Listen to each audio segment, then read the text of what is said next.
Another part that I like about the first chapters of your book is how you write that failing slowly is costly and failing quickly can become your superpower. So if you're in an organization, and we're going to get to speed again, well, at least a few more times actually in this episode, speed is kind of a key thing today, it seems.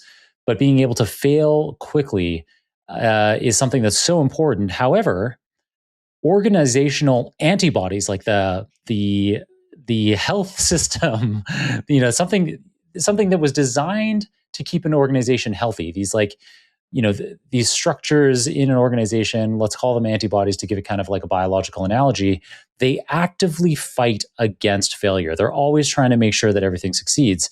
And in this day and age where things are moving so quickly in terms of technologies, capabilities, what you could be doing with your platform, that that historically useful antibody is now, it's like an autoimmune disease.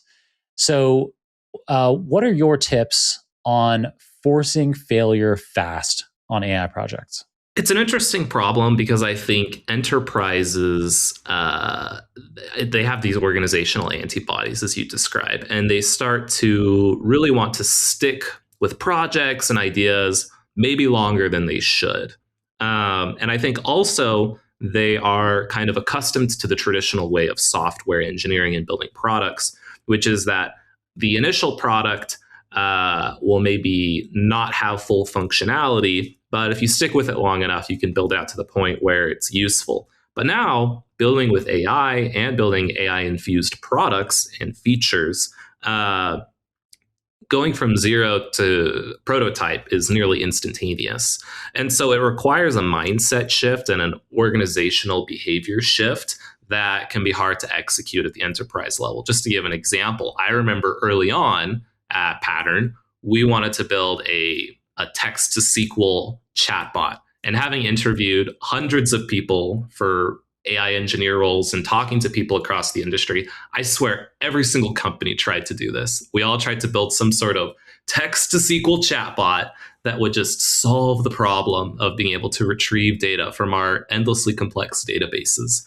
And the thing about all these demos is that within like a day, you could have an amazing demo that seemed to kind of have something amazing on the surface. And so a lot of companies kind of committed to that. And they were like, well, if we just stick with it, we'll be able to kind of keep going with it. I think the key thing there is that now that it's so easy and quick to build prototypes, you really need to prove value on day one.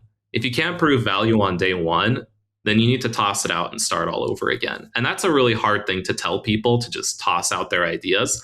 But I think we're seeing that shift. I look at AWS just this last week. They've kind of announced that they're doing this massive shift from their old AWS Bedrock system to this new Project Mantle. And they talked about how they had 6 engineers over like 2 or 3 months just completely rebuild their entire AI infrastack from the ground up. That's the kind of commitment and resolve you need to have in this new age, to just say, we got to start over from scratch and build something with immediate value from the beginning. And so that's really what I think it comes down to. With one approach when we're creating something of value, the product cycle, is that you define what we want to build. We then build it, and then we get feedback. And it used to be that building was the bottleneck. So you could be really bad. So if it's define, build, and feedback, and if build was always the bottleneck, you could always just be bad at definition and feedback, because that was never the bottleneck anyway. And so when building no longer becomes the bottleneck, the crucial step is definition and feedback. And so one of the organizational changes we've seen help is actually narrowly defining these lanes and say, hey, you 2-3 people, you can make whatever decisions you want. This is what you're chasing after. This is what success looks like. And you guys can try and fail over and over and over within that lane.